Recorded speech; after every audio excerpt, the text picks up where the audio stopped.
मी अश्विनी. कशा आहात सगळे? हो, मी पण मजेत. तुम्हाला तर सगळ्यांना माहीत असेल, मी अक्कलकोटला गेले होते रविवारी. एक दिवस म्हणजे रविवारी सकाळी इथून निघाले आणि संध्याकाळी मी अक्कलकोटमध्ये होते. म्हणजे 5 सव्वा 5च्या दरम्यान मी अक्कलकोट दर्शन खरंच खूप छान झालं. अ, गर्दी होती खूप. रविवारचा दिवस होता आणि गर्दी इतकी होती ना, भरपूर गर्दी होती. तरी एक अर्धा पावणा तास म्हणजे 1 तास धरून चला, इतकं छान मला स्वामींचं दर्शन झालं. खूप भारी वाटलं. पहिल्यांदाच अक्कलकोटला गेले होते आणि जाताना इतकी खुशी होती ना आणि अचानक ठरलं हे सगळं प्लॅनिंग अचानक झालं. मिस्टर म्हणाले, "असंच चल पुण्याला कुठं तर फिरायला जाऊन येऊया, एक दिवस वॉटर पार्कला जाऊन येऊया." आणि अचानक मनात आलं की नको चला स्वामींच्या दर्शनाला जाऊन येऊया. मग थोडा वेळ विचार केला मिस्टरांनी आणि म्हटलं, "चल तुझ्या मनात इच्छा आहे तर सकाळी लवकर आवर, आम्ही जाऊया स्वामींच्या दर्शनाला." सकाळी लवकर आवरले आणि मी निघाले सकाळी रविवारीच आणि 5 सव्वा 5ला म्हणजे आम्ही तिथे पोहोचलो आणि खरंच खूप छान माझं दर्शन झालं. मी अं, माझ्या माझ्या माझ्या मनात ना अशी भीती होती एवढं म्हणजे आता कसं सीझन आहेत आणि मी दर्शन कसं होईल माझं, काय आणि आम्हाला वापस देखील यायचं होतं. ह्या सगळ्या गोष्टीचं मी विचार करून गेले. खरं काही नाही, स्वामींनी सगळं काही माझ्यासाठी छान असं हे केलं होतं. म्हणजे सुरळीत मी गेले आणि व्यवस्थित जाऊन दर्शन वगैरे घेऊन आले आणि ह्याच्यामध्ये सांगण्याची एक मोठी गोष्ट म्हणजे फर्स्ट टाईम मी बेळगाव टू अक्कलकोट अक्षरशः 350 किलोमीटरचा प्रवास मी स्वतः ड्राईव्ह केले. मला 100 किलोमीटर किंवा 120-130मध्ये माझी कंबर वगैरे जाते. माझी बॅक पेन चालू होते आणि मी नंतर मिस्टरांना गाडी देते. असं लाँग टूर कुठं पण मला जायचं असेल तर.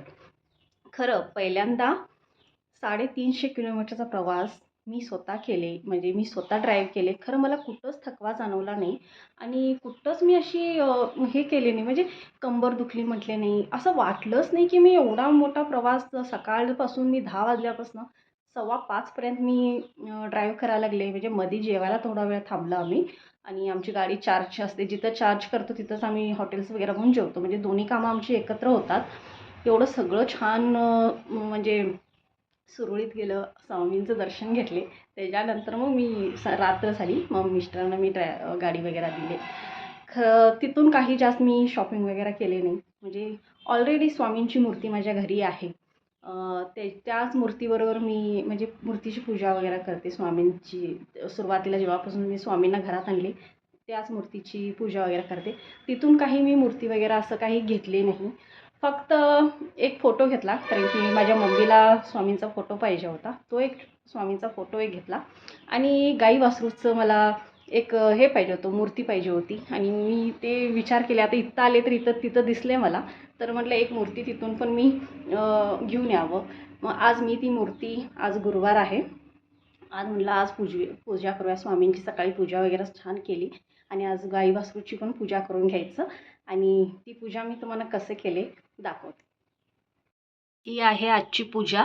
सकाळी स्वामींची पूजा, म्हणजे दत्तात्रेयांची पूजा आणि तिथून आणलेला हा गाई वासरूचं मी छोटंसं म्हणजे छोटंच घेऊन आले. लई का मोठं आणलं नाही. देवाऱ्यात इतकं बसतं तितकंच घेऊन आले.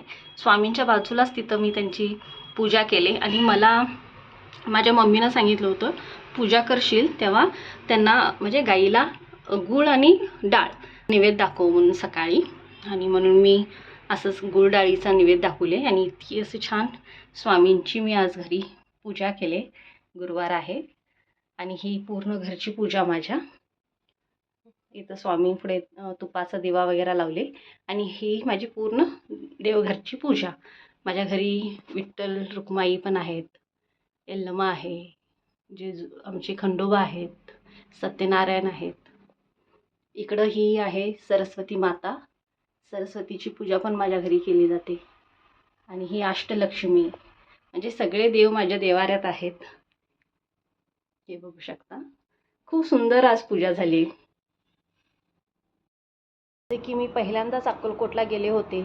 अक्कलकोटला जाऊन आल्यावरती काही पूजा वगैरे वेगळी करायची असते का? जसं म्हणतात नाही काशीला गेली तर काशी उजवायची असते.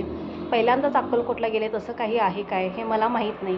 जर माझा व्हिडिओ कोणी बघत असेल, कोणाला ह्यातलं माहीत असेल तर नक्कीच मला कमेंट करून सांगा की अक्कलकोटला जाऊन आल्यावरती असं काही पूजा वगैरे करायची असते काय? मला जितकं माहीत होतं मी आले जिथून काही पण आणलं होतं मी सगळं स्वामींच्या पुढे ठेवलं. आणि आज गुरुवार आहे म्हणून मी ती सगळी आज मी पूजा वगैरे करून घेतली. तर त्याच्या व्यतिरिक्त आणि काही करायचं असतं का, हे मला प्लीज कमेंट करून सांगा. मला ना इतकं तर कळलं, एक मनात इच्छा धरली आणि स्वामींच्या पुढं मागितलं तर नक्कीच स्वामी पूर्ण करतात. असंच एक इच्छा धरली होती मनामध्ये. स्वामींना म्हटलं होतं मुलगीची 10th होते स्वामी, मी दर्शनाला येते. आणि त्यांनी खरंच तो योग म्हणतात ना, योगायोग एकदम मला लवकर आणून दिले. मुलगीची 10th झाली आणि आणि उद्या शुक्रवारी माझ्या मुलगीचं कॉलेज स्टार्ट होणार होतं. आणि त्याच्या आधीच त्यांनी मला दर्शनाला बोलवलं. म्हणजे योगायोग इतका चांगला होता ना हा. मी मनात इच्छा धरली आणि स्वामींनी ती माझी इच्छा पूर्ण केली. म्हणून म्हणतात ना, अशक्य ही शक्य करतील स्वामी. खरंच खरंच मला तर ही गोष्ट आता खरंच ठाम म्हणजे पूर्ण मनातून म्हणतात ना, स्वामी आहेत माझ्या पाठीशी. हॅलो फ्रेंड्स, मी अश्विनी. आजचा व्हिडिओ तुम्हाला कसा वाटला नक्कीच मला कमेंट करून सांगा. व्हिडिओ आवडला तर व्हिडिओला नक्कीच लाईक करा. चॅनलला सबस्क्राईब देखील करा. परत भेटते नेक्स्ट व्हिडिओमध्ये. तोपर्यंत बाय.